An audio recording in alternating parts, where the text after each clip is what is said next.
প্রত্যেকটা ফ্যামিলিতে যে কয়জন লোক তার চেয়ে বেশি মোবাইল। তার কারণ হচ্ছে যার যার মোবাইল নিয়ে কিন্তু সে চলে যাচ্ছে, মা বাবার সাথে ছেলে মেয়েরা কথা বলছে না। দূরে কারোর সাথে কথা বলতে পারতেছি, এমনকি দেশের বাইরে যোগাযোগ ব্যবস্থা মোবাইলের জন্য ভালো হয়েছে। বাবা সন্তানের যে দূরত্ব এটা কিন্তু বেড়ে যাচ্ছে। তো কিছু উপকার নিতে গেলে কিছু ক্ষতি হতে হবে।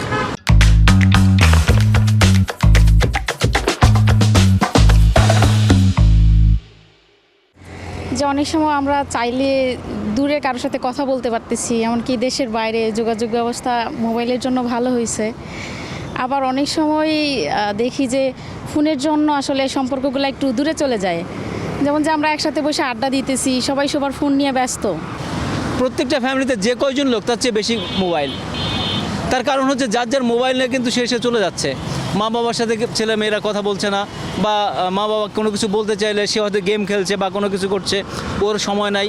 এই যে দেখা সাক্ষাৎ এইটা কিন্তু চলে যাচ্ছে। অতএব একটা জায়গায় হচ্ছে যে আমরা ওই পরিমাণে শিক্ষিত হয় নাই যে আমাদের ডিভাইস ব্যবহার করে আমরা অনেক উপরে চলে যাব, অনেক উন্নত হবে। আমরা সেই রকম একটা জাতি এখনও তৈরি হতে পারে নাই। ওই শিক্ষাটা আমাদের আগে দরকার যে আমরা মোবাইলটাকে আসলে কোন কাজে কতটুকু ব্যবহার করব। মোবাইল ব্যবহার করে এখন মানুষ কোটি কোটি টাকা ইনকামও করছে, আবার সেই মোবাইল ব্যবহার করে মানুষ কিন্তু একদম নিঃস্ব হয়ে যাচ্ছে। এখন বাসায় গেলে যে কোনো সবার কাছেই মোবাইল থাকে। আর আগে একটা বিষয় ছিল আড্ডা দেওয়া, বাসায় লোকজন আসলে হোক, বাচ্চা যেমন আমার বাচ্চায় আছে, আমি যদি যে এখন মোবাইলটা ইউজ করি তাহলে আমি ওকে সময় দিতে পারবো না। ওকেও যদি আমি মোবাইলটা দিই তাহলে ও মোবাইলের প্রতি আসক্ত হয়ে যাচ্ছে। এক্ষেত্রে আমার বাবা সন্তানের যে দূরত্ব এটা কিন্তু বেড়ে যাচ্ছে। ও কিন্তু আমার ভালোবাসার থেকে দূরে চলে যাচ্ছে।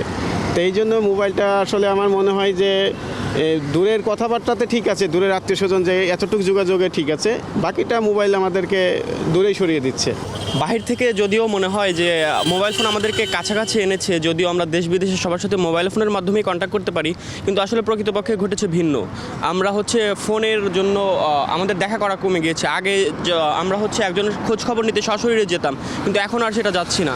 আমরা দেখা গেল কারো খোঁজ নিতে হলে আমরা ভিডিও কলের মাধ্যমে কল দিয়ে সেটার দায় সেরে ফেলতেছি, কিন্তু আসলে আমাদের এটা উচিত না।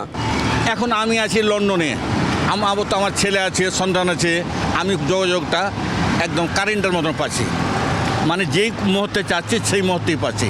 এই হিসেবে আমাদের মোবাইল ফোন কাছে এনেছে। আর দূরে সরে ক্ষতি হওয়ার অর্থ হলো কি আমাদের কিছু ক্ষতিও করেছে। তো কিছু উপকার নিতে গেলে কিছু ক্ষতি হতে হবে। যখন আমরা বন্ধু মহল মিলে সবাই মিলে আড্ডা দেই, তখন আর কি অনেকে ফোন ইউজ করে, আড্ডার মাঝে ফোন ইউজ করে। তখন মনে হয় যে আসলেই বন্ধু মহল থেকে মানে বন্ধুবান্ধব ছিটকে পড়ে যাচ্ছে এমন একটা